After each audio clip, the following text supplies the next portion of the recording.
इस तीर्थ के विप्र पर भी महाप्रभु ने कृपा करी, इन्होंने खूब नाम प्रचार किया। और किस पर कृपा करी? नवद्वीप में 2 ब्राह्मण रहते थे। एक ब्राह्मण का नाम था जगदीश दास, दूसरे का नाम था हिरण्य दास। ये लोग एकादशी व्रत करते थे और इनकी एकादशी व्रत में बड़ी भारी निष्ठा थी, किसी को नहीं पता था और बिल्कुल गोपनीय रूप में रहते थे। और एकादशी व्रत किसी पुण्य प्राप्त करने के लिए नहीं रखते थे, श्री कृष्ण का दर्शन और श्री कृष्ण का प्रेम प्राप्त हो इसलिए करते थे।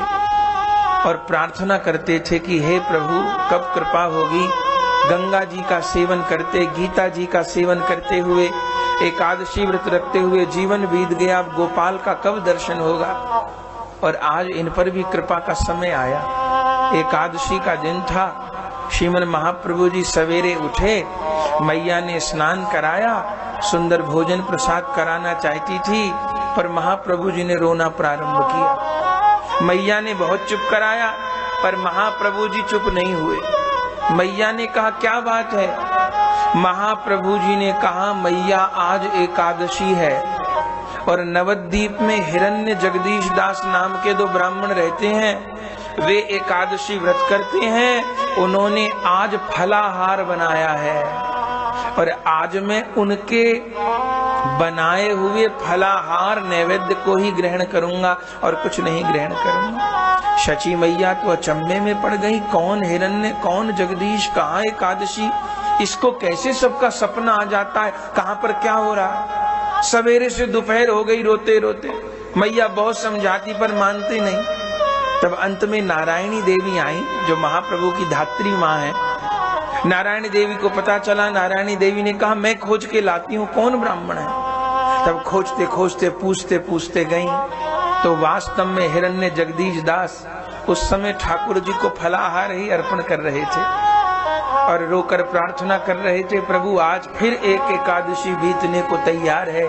भागवत जी में तो लिखा है जो एकादशी व्रत करते हैं उनको नंद नंदन की कृपा दर्शन प्राप्त होता है। हमको कब गोपाल का दर्शन प्राप्त होगा, कब गोपाल हमारे हाथ से मांग कर भोग ग्रहण करेंगे। उसी समय नारायणी देवी ने दरवाजा खटकाया, आहट हुई, देखा, नारायणी देवी ने प्रणाम किया, कहा महाराज आप दोनों भाइयों का नाम हिरण्य दास जगदीश दास है? बोले हाँ हमको ही हिरण्य जगदीश कहते हैं। बोले महाराज मैं जगन्नाथ मिश्र जी के घर से आई हूँ। आपने सुना होगा शची मैया जगन्नाथ मिश्र जी के घर पर अद्भुत बालक का जन्म हुआ है और आज उनके बालक ने एक अनोखी हट की है। बोले क्या? बोले कहते हैं कि आपके घर का ही फलाहार ग्रहण करूंगा। और वो बालक ये भी कह रहे हैं कि आप एकादशी का व्रत रखते हो और आप श्री कृष्ण को फलाहार का भोग लगा रहे हो और वो आपके घर का ही नैवेद्य ग्रहण करेंगे, सवेरे से जल भी नहीं पिया। जब ऐसा कहा हिरण्य जगदीश दास के हृदय में तो प्रेम की लहर डूब गई। अरे कौन वो बालक है, किसी को नहीं पता हम इस प्रकार व्रत रखते हैं, इस प्रकार फलाहार निर्माण करते हैं, प्रभु को नैवेद्य अर्पण कर रहे हैं, ले चलो हमको। क्या आज हमारे प्रभु तो हम पर अनुकूल नहीं हो गए हैं? और उसी समय वो दोनों ब्राह्मण अपना फलाहार लेकर के चले। लगता है आज श्री कृष्ण ने हमारी पुकार सुन ली, किसी रूप में हमको दर्शन प्रदान करेंगे। नारायणी देवी के पीछे पीछे चले। शची मैया तो जल लेने गई थी गंगा तट पर और ज्यों जाकर जगन्नाथ मिश्र जी के भवन में पहुंचे नैवेद्य लेके तो आंगन में बैठे हुए गौरांग का दर्शन नहीं हुआ, साक्षात बैठे हुए गोपाल का दर्शन इन दोनों ब्राह्मणों को। मानो शची मैया का भवन साक्षात नंद भवन है और नंद भवन में नंद नंदन क्रीड़ा कर रहे हैं। जो श्री कृष्ण को देखा विभोर हो गए हैं, अपने हाथों से महाप्रभु जी को नैवेद्य अर्पण किया है, फलाहार अर्पण किया है और उस समय दिव्य रूप में भोग लगाकर कृतार्थ हुए हैं। और महाप्रभु ने इनको भी दर्शन दिया और कहा तुम्हारा जीवन बीत गया एकादशी व्रत करते करते, आज तुम्हारा मनोरथ पूरा हुआ। अब जो कृपा प्राप्त हुई है इसको हृदय में धारण करना। एकादशी महारानी की कृपा से तुमको भगवत दर्शन उपलब्ध हुआ है। इनको तो दर्शन दिया, कृपा किया, ये चले गए। शची मैया को पता चला ब्राह्मण आए थे, तब महाप्रभु को कहा, हे गौर, तू तो लगता है सारे नवद्वीप में मेरी नाक कटाएगा। लोग सोचेंगे कि शची अपने लाला को भोजन नहीं कराती तो जाने कहां कहां से मांग मांग के खाता है। महाप्रभु जी ने कहा, मैया अब तो मैं हर एकादशी को ऐसे ही करूंगा। अरे हर एकादशी को यही लीला होगी, क्यों? बोले इसलिए कि मैया तू एकादशी का व्रत नहीं रखती, तू एकादशी के दिन अन्न बनाती है, और जिस घर में एकादशी के दिन अन्न बनता है उसका घर का मैं भोग ग्रहण नहीं करता। मैया ने कहा, तो ये सब लीला तूने इसलिए की थी क्या? महाप्रभु जी कहते हैं, हाँ, तो अब वचन दो कि तुम भी और बाबा भी दोनों एकादशी का व्रत रखोगे। एकादशी के दिन अन्न नहीं बनेगा, फलाहार बनेगा, सब एकादशी का व्रत रख के अखंड संकीर्तन करेंगे। तब शची मैया ने कहा, ऐसे ही होगा, और उस दिन से महाप्रभु जी के घर में एकादशी व्रत प्रारंभ हुआ। महाप्रभु जी ने अभी 4-5 वर्ष की अवस्था है और एकादशी व्रत प्रारंभ कराया। तो हम भी निवेदन करें कि सब किसी को एकादशी व्रत रखना चाहिए। एकादशी व्रत रखने से श्री कृष्ण प्रसन्न होते हैं, श्री कृष्ण का प्रेम प्राप्त होता है। मानव मात्र को एकादशी का व्रत पालन करना चाहिए। एकादशी के दिन जो व्यक्ति अन्न खाता है वो अन्न के रूप में पाप को ही खाता है। इसलिए एकादशी के दिन व्रत करना है, भूख लगे तो फलाहार पाना है, और बाकी निर्जल निराहार रह के रहें तो क्या बात है, दूध पी के रहें बहुत बढ़िया बात है। और कृष्ण भजन करते हुए अपनी एकादशी को श्री कृष्ण आराधना दिवस के रूप में ही मनाना है। उन ब्राह्मणों के ऊपर भी कृपा करी। अब तो शची मैया जगन्नाथ मिश्र जी को कहती हैं, गौर के तो उत्पाद दिन प्रतिदिन बढ़ते ही जा रहे हैं। तो फिर बोले 5 वर्ष के हो गए हैं, अभी विद्या अध्ययन की सोचिए। तो जगन्नाथ मिश्र जी ने कहा, ठीक है, पहले महाप्रभु जी का यज्ञोपवीत करवाया गया है। सुंदर समय में महाप्रभु को यज्ञोपवीत हुआ, मुंडन संस्कार हुए, महाप्रभु को गायत्री मंत्र प्रदान किया गया, और तब विद्याध्ययन संस्कार हुआ।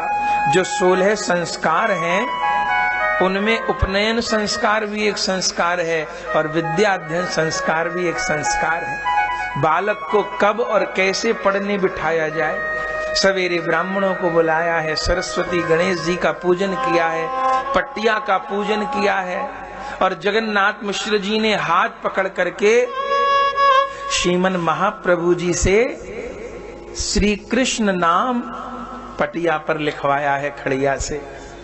और फिर सुदर्शन पंडित जी की पाठशाला में महाप्रभु को छोड़ने के लिए गए हैं, और महाप्रभु जी का दाखिला सुदर्शन पंडित जी की पाठशाला में हुआ। जगन्नाथ मिश्र जी ने कहा कि महाराज, अब आप इस बालक को रखिए, संध्या समय ले जाऊंगा, बालक को विद्याध्ययन कराइए, अक्षर ज्ञान कराइए। आज महाप्रभु जी की बड़ी सुंदर शोभा है, कमर में धोती बंधी है, सुंदर अंगरखा पहरे हैं, बगल में पट्टी दबाए हैं, एक और खड़िया लिए हैं, और सुंदर पैजनी बजाते छम छम करते अपने पिताजी के साथ विद्यालय को जाते हैं। जाके गुरुजी को प्रणाम करते हैं, और अब गुरुजी निमाई को पढ़ाते हैं। पहले दिन अक्षर ज्ञान, बोलो निमाई कैसे कबूतर। महाप्रभु जी कहें गुरु जी कहें पढ़ो निमाई कैसे कबूतर। महाप्रभु जी कहें बोले बोलता क्यों नहीं, बहरा है क्या, बोल कैसे कबूतर। महाप्रभु जी कहते हैं गुरु जी कैसे कबूतर कैसे कपड़ा, ये पढ़ते पढ़ते बहुत जन्म बीत गए, तो फिर पढ़ो कैसे कबूतर। महाप्रभु जी कहते हैं नहीं, कैसे कन्हैया। गुरु जी कहते हैं पढ़ो कैसे खरगोश। महाप्रभु कहते हैं नहीं, कैसे खरारी। पढ़ो निमाई गैसे गगन। महाप्रभु कहते हैं नहीं गुरुजी, गैसे गिरधारी। पढ़ो निमाई घैसे घर। महाप्रभु कहते हैं नहीं, घै से घनश्याम। गुरुजी कहते हैं तुम पढ़ने आए हो कि मुझे पढ़ाने आए हो? तुम मुझे पढ़ाओगे कि मैं तुम्हें पढ़ाऊंगा? महाप्रभु कहते हैं महाराज मैं सब अक्षरों का जो भगवान नाम पर अर्थ है वही पढ़ूंगा। गुरुजी ने सलेट के ऊपर लिखा श्री, महाप्रभु जी ने श्री मिटाकर कै लिख दिया। अब पटिया को अपने नाभि पे रख के वहीं पाठशाला में लेट गए। अब गुरुजी से कहने लगे कै का अर्थ पुराणों में ब्रह्मा भी होता है। बोले महाराज इस सृष्टि का जो आदि बीज है वो कै ही है, और ये कै रूप ब्रह्मा मेरी नाभि से प्रकट हुआ था। मेरी नाभि से कमल पैदा हुआ, कमल से ब्रह्मा पैदा हुआ, और ब्रह्मा को मैंने इस कै से ही सबरा ज्ञान दिया, और इस कै से ही ब्रह्मा ने इतनी बड़ी सृष्टि की रचना करी, और जो किसी जगत में पसारा है ना वो सब कै कई है। भगवान गीता में कहते हैं ना, अक्षराणाम अकारोस्मि, अक्षरों में मैं ए हूं। अब आप बताइए कि संसार में कौन ऐसा अक्षर है जो बिना ए के बोला जा सकता है? कै बोलिए, खे बोलिए, गे बोलिए, घे बोलिए, पे बोलिए, फे बोलिए, बे बोलिए, कोई अक्षर बोलिए, बिना ए बोले कोई अक्षर नहीं बोला जा सकता। अब भगवान कहते हैं अक्षरों में मैं ए हूं, तो अर्थ क्या हुआ? अर्थ ये हुआ जितने अक्षर हैं उन सब का अर्थ श्री कृष्ण ही है, क्योंकि ए श्री कृष्ण है। अक्षराणाम अकारोस्मि, अकार श्री कृष्ण है। श्रीमन महाप्रभु जी यही गुरु जी को समझा रहे हैं। अब पहले ही दिन कैसे लेके गे ज्ञानी तक जितने वर्ण, जितनी वर्णमाला और जितने वर्णों से जितने भगवान नाम बनते हैं वो सारे विद्यालय की दीवालों पर लिख दिए। कृष्ण गोविंद गोपाल मुरारी गिरधारी सब हरे नाम लिख दिए। जब संध्या समय जगन्नाथ मिश्र जी पहुंचे बालक को लिवाने, तो देखा गुरुजी तो माथा पकड़े बैठे हैं। जगन्नाथ मिश्र जी ने कहा महाराज मेरे बालक ने कोई चंचलता तो नहीं की? बोले नहीं महाराज, कोई चंचलता नहीं की, पर कल से मेरे पास लाने की जरूरत नहीं। बोले जरूर चंचलता की होगी? बोले नहीं महाराज, जो मैं पढ़ाता आपके बालक ने एक ही दिन में पढ़ लिया। अरे मैं अक्षर ज्ञान कराता, शब्द ज्ञान कराता, वाक्य ज्ञान कराता, पर इन्होंने तो एक ही दिन में सबरे वर्ण पढ़ लिए, सबरे शब्द पढ़ लिए, सबरे वाक्य पढ़ लिए। यहाँ की तो पढ़ाई पूरी हुई, अब कोई और पाठशाला आगे की देखिए।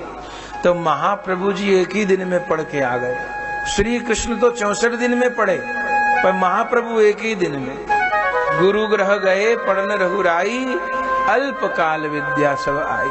तब महाप्रभु जी लौट करके आए हैं और आनंद पूर्वक अपने घर में विराजमान हैं। धीरे धीरे करके अवस्था बढ़ रही है।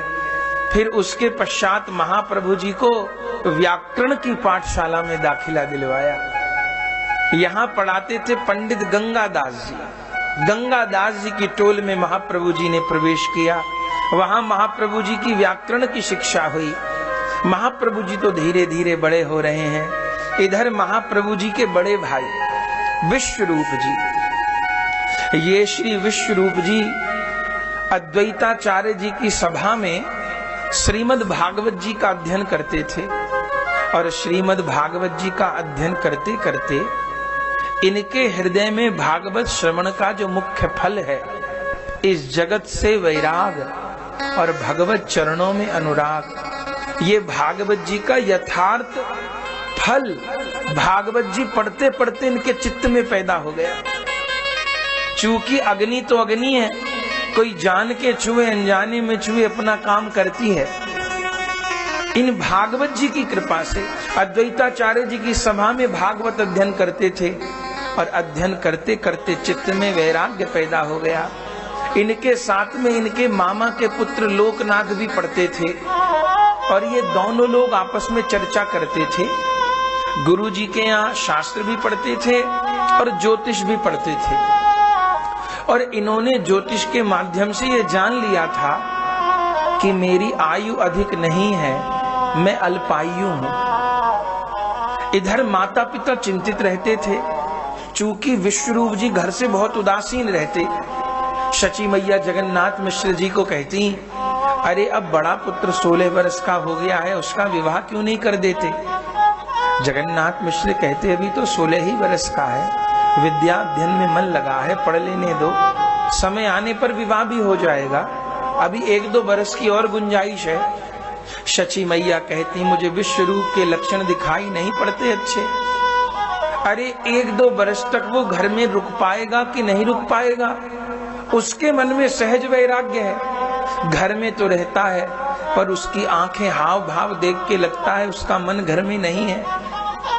सदैव उसके नेत्र सजल रहते हैं, दोपहर में भोजन करने को भी नहीं आता, निमाई के हाथ प्रसाद भेजती हूँ, संध्या पर आने के बाद भी फिर भागवत जी लेके बैठ जाता है।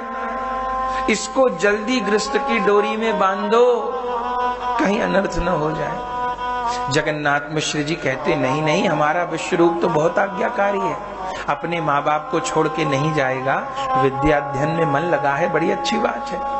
पर पता नहीं था विश्व रूप के मन में क्या चल रहा है। अपने सखा लोकनाथ से चर्चा करते थे विश्व रूप जी कि भैया लोकनाथ, अब संसार में अटकने का मेरा मन नहीं है, माता पिता एकांत में बात करते हैं, मैंने सुना है मेरे माता पिता मेरा विवाह करना चाहते हैं, और एक बार विवाह के बंधन में बंध गया तो फिर बंधता चला जाऊंगा, फिर खुलने का अवसर नहीं आएगा। और मुझको पता है मेरी आयु अधिक नहीं है, मेरी आयु केवल 21-22 वर्ष की मेरी आयु है। यदि गृहस्थ के बंधन में माता पिता ने डाल दिया, मैं उसका निर्वाह भी नहीं कर पाऊंगा, और बाकी जो शेष समय है वो केवल संसार में विषय में बीत जाएगा। तो तुमने क्या निश्चय किया है? मैंने निश्चय किया मुझे माता पिता आज्ञा तो नहीं देंगे, मैं बरबस घर का त्याग करके सन्यासी होकर के कहीं तीर्थ धाम में रहकर भगवत भजन कर करके और भगवत प्राप्ति करूंगा। निश्चय कर लिया था। विश्व रूप जी आए थे और उस समय आकर के शची मैया को एक पुस्तक दी। शची मैया ने कहा पुस्तक कैसी है? बोले माँ जब निमाई बड़ा हो जाए तब उसको ये पुस्तक देना। शची ने कहा तुम ऐसी बात क्यों करते हो, तुम कहाँ जा रहे हो? बोले जा तो कहीं नहीं रहा, पर ये देह तो क्षण भंगुर है, पता नहीं, इसलिए आपको संभलवा दी। भोजन प्रसाद कराया, माता पिता की सेवा करी, फिर रात्रि के समय शयन करने को चले तो महाप्रभु जी अपने बड़े भाई के साथ ही सोते। महाप्रभु को देख के बहुत स्नेह किया, बहुत प्रेम किया, बहुत प्रकार समझाया, गौर अब ज्यादा चंचलता मत किया करो, अब बस कृष्ण भजन करो। तुमको देखकर एक बार एक जोशी ने कहा था कि तुम सारे जगत में कृष्ण नाम का डंका बजाओगे, पता नहीं उस लीला को मैं देख पाऊंगा नहीं देख पाऊंगा, पर देखो मैं यदि कहीं चला जाऊं, मुझे कुछ यदि हो जाए तो खूब माता पिता की सेवा करना और खूब कृष्ण भक्ति करना। महाप्रभु अपने भाई के गले लिपट गए। क्या कह रहे हो दादा, आप कहां जा रहे हो आप? अरे कहीं नहीं जा रहा, अच्छी बात क्या अपने भाई को नहीं बतानी चाहिए? महाप्रभु ने कहा दादा वचन दो कहीं छोड़ के नहीं जाओगे। तब महाप्रभु को अपनी गोद में लेके ही सो गए। महाप्रभु जी को सुला दिया। धीरे धीरे आधी रात का समय आया, सब लोग सो गए, लेकिन सोए नहीं थे तो विश्वरूप आधी रात के समय विश्वरूप उठ खड़े हुए। एक बार फिर महाप्रभु जी की ओर देखा। महाप्रभु जी में बहुत ममता करते हैं, वो जानते भी हैं ये कौन है, लेकिन इस समय वैराग्य का आवेश हो रहा है। फिर एक बार महाप्रभु जी के मस्तक को चूमा और महाप्रभु जी को स्पर्श करके बाहर निकल आए। आंगन में माता पिता सो रहे थे। मन हुआ एक बार प्रणाम कर लूं, फिर मन में सोचा चरण स्पर्श किए कहीं निद्रा भंग न हो जाए, तब दूर से ही प्रणाम किया। हे मेरे माता पिता, मैं आपकी सेवा नहीं कर पाया, लेकिन इस समय श्री गोविंद का विरह मेरे चित्त को व्यथित कर रहा है। मैं भगवत भजन के बिना, भगवत शरणागति, भगवत प्राप्ति के बिना इस शरीर को नष्ट होने नहीं दे सकता। हे मेरे माता पिता, आपके प्रति जो मेरा अपराध हुआ है क्षमा करिए। दूर से ही प्रणाम करके एक ही झटके में अपने घर की समस्त ममता को त्याग करके गाते हुए श्री विश्वरूप जी ने अपने घर का त्याग किया था। श्री विश्वरूप जी यही गाते हुए घर से निकले थे कि उड़ चल हंसा अमर लोक को, यह तो देश न तेरा है। उड़ चल हंसा अमर लोक को, यह तो देश न तेरा है। चुगले दाना पीले पानी, कर ले रैन बसेरा है। कर ले रैन बसेरा है। उड़ चल हंसा अमर लोक को, यह तो देश न तेरा है। चुगले दाना पीले पानी, कर ले रैन बसेरा है। कर ले रैन बसेरा है। माया का जहाँ नाच नहीं है, माया का जहाँ नाच नहीं है। माया का जहाँ नाच नहीं है। माया का जहाँ नाच नहीं है। स्वार्थ की जहाँ आँच नहीं है। स्वार्थ की जहाँ आँच नहीं है। प्रीति में जहाँ कांच नहीं है। प्रीति में जहाँ कांच नहीं है। प्रीति में जहाँ कांच नहीं है। प्रीति में जहाँ कांच नहीं है। मोती सांच घनेरा है, यह तो देश न तेरा है। यह तो देश न तेरा है। फिर है का जहाँ बान नहीं है। फिर है का जहाँ मान नहीं है। काया का जहाँ भान नहीं है। माया का जहाँ भान नहीं है। रस का जहाँ परिमाण नहीं है। रस का जहाँ परिमाण नहीं है। रस का जहाँ परिमाण नहीं है। रस का जहाँ परिमाण नहीं है। आनंद प्रेम का डेरा है, यह तो देश न तेरा है। यह तो देश न तेरा है। उड़ चल हंसा अमर लोक को, उड़ चल हंसा अमर लोक को, यह तो देश न तेरा है। यह तो देश न तेरा है।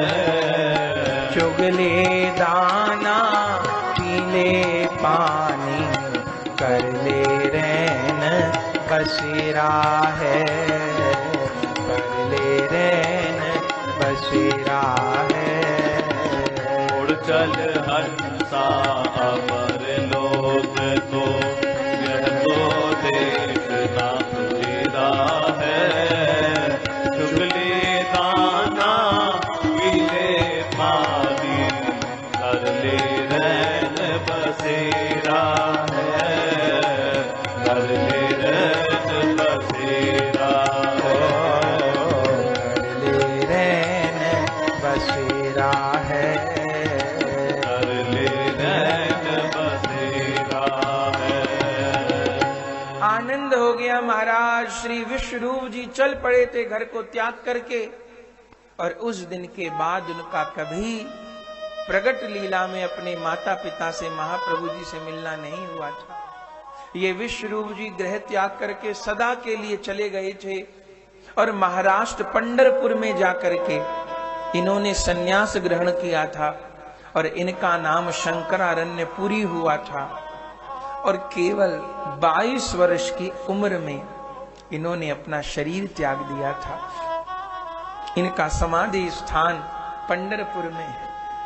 ये चले गए थे और सवेरे जब माता पिता उठे और विश्वरूप को घर में नहीं पाया, कभी किधर जाके ढूंढते हैं, कभी पाठशाला में, कभी श्रीवास पंडित जी के घर, कभी अद्वैताचार्य जी के, कभी छात्रों के यहाँ, चारों ओर ढूंढा, जान गए विश्वरूप हमको छोड़कर चला गया। जिस बात का डर था वही हो गया। तब शची जगन्नाथ मिश्र रो रो कर विलाप करने लगे, हाँ हमारा विश्वरूप कहाँ गया, कहाँ गया, कहाँ गया, विधाता तूने हमारी एक आंख फोड़ दी। पर उस समय महाप्रभु जी ने अपने माता पिता को सांत्वना दी, आप धीरज धारण करो, मैं आपकी सेवा करूंगा, आप धीरज धारण करो। तब बहुत विलाप किया, बहुत कष्ट पाया, पर किसी प्रकार महाप्रभु जी का मुख दर्शन करके माता पिता को सांत्वना हुई। लेकिन उस समय से माता पिता बहुत आतंकित हो गए। विश्वरूप के जाने की पीड़ा चित्त में गड़ गई। धीरे धीरे महाप्रभु जी बड़े हो रहे हैं, लेकिन श्रीवास पंडित जी से, श्री अद्वैताचार्य जी से जगन्नाथ मिश्र जी बार बार विश्वरूप के विषय में पूछते हैं। किसी साधु से पता चला कि विश्वरूप तो सन्यासी हो गए हैं। तब उस समय धन्य है भारत के माता पिता। एक और तो विश्वरूप के लिए रोते थे, लेकिन जब पता चला सन्यासी हो गए हैं, शची मैया रो के पुकारती थी कब विश्वरूप आएगा, जरूर एक दिन अपने मां से मिलने आएगा। लेकिन जब जगन्नाथ मिश्र जी को निश्चय हुआ कि विश्वरूप सन्यासी हो गए, तब भगवान से यही प्रार्थना की कि अब विश्वरूप चला गया सो चला गया, और यदि वो सन्यासी हो गया तो हे प्रभु अब हमारी यही प्रार्थना है कि वो कभी उस रास्ते से लौट के हमारे पास न आए। अब जिस सन्यास धर्म में लग गया है उसी में पारंगत हो, उसी में उत्तीर्ण हो, अब भगवत प्राप्ति के मार्ग पर सफलता को प्राप्त करे, ऐसी प्रार्थना की थी। और श्रीमन महाप्रभु जी दिव्य रूप में श्री नवद्वीप धाम में विराजमान है। लेकिन श्री जगन्नाथ मिश्र जी को किसी प्रकार चैन नहीं, किसी प्रकार उनके हृदय को विश्वरूप का विरह भूल नहीं पाता, और धीरे धीरे करके उनकी अवस्था बढ़ रही थी। और चूंकि जगन्नाथ मिश्र जी के भी अब शरीर छोड़ने का समय है, तब एक दिन जगन्नाथ मिश्र जी ने एक स्वप्न देखा, और स्वप्न में क्या देखा कि मैं गंगा तट पर बैठा हुआ हूं और मेरा छोटा पुत्र गौरांग भी सन्यासी हो गया है। महाप्रभु का मुंडित मस्तक है, उन्होंने गेरुआ कपड़े पहने हैं और गंगा तीर से नीलाचल की ओर जा रहे हैं, हरि बोल कहते हुए। लाखों लाखों प्राणी उनके पीछे हैं, कोई प्रणाम कर रहा है, कोई फूल बरसा रहा है, और महाप्रभु कृष्ण हे कृष्ण कहते हुए जिसको भी हृदय से लगाते हैं वही कृष्ण प्रेम में विभोर होकर मूर्छित हो जाता है। जब इस स्वप्न को देखा, सवेरे जगन्नाथ मिश्र जी रोते हुए उठे, लुट गए, अनर्थ हो गया, हमारा गौरांग चला गया, हे गौरांग कहाँ हो। शची मैया उठी, जगन्नाथ मिश्र जी से कहा महाराज क्या हुआ, कैसे रो रहे हैं। उनकी कमर सहलाई, उनको जल दिया। जगन्नाथ मिश्र जी रो रहे थे, हाय हमारा गौर सन्यासी हो गया, हमारा गौर हमको छोड़कर चला गया, हे विधाता तूने हमारी दूसरी आंख भी फोड़ दी। शची मैया ने कहा, अरे आपको क्या हो गया, गौर कहीं नहीं गया, देखो सामने बैठा है गौर, गौरांग तो हमारे निकट है, आपने क्या कोई सपना देख लिया है। जगन्नाथ मिश्र कहते हैं, हाँ देवी, आज मैंने एक बहुत बुरा स्वप्न देखा। क्या स्वप्न देखा? कि हमारा गौरांग सन्यासी हो गया। लाखों लाखों प्राणी उसके पीछे चल रहे हैं। वो कृष्ण है कृष्ण है कहते दरवाजे दरवाजे पर जाकर कृष्ण नाम की भिक्षा मांग रहा है। शची मैया कहती हैं, अरे महाराज, ये सपने तो झूठे होते हैं। सपने कहाँ सच्चे होते हैं? सपने तो झूठे होते हैं। देवी, तुम्हारी बात सत्य हो, ये सपना झूठा हो, पर ये सपना मैंने भोर में देखा है। और प्रातः काल के स्वप्न झूठे नहीं होते। और मेरे जीवन का कोई स्वप्न असत्य नहीं हुआ। ये सपना असत्य हो जाए, पर अगर ये स्वप्न सत्य हो गया तो मैं तो जीते जी मर जाऊंगा। तब शची मैया महाप्रभु को लेकर के आई, अपने पिता को प्रणाम किया। पिता ने हृदय से लगाया। महाप्रभु ने कहा, मैं कहीं नहीं जाऊंगा पिताजी, आप धीरज धारण करो। पर श्री जगन्नाथ मिश्र जी उस गौर के सन्यासी रूप के दर्शन को सहन नहीं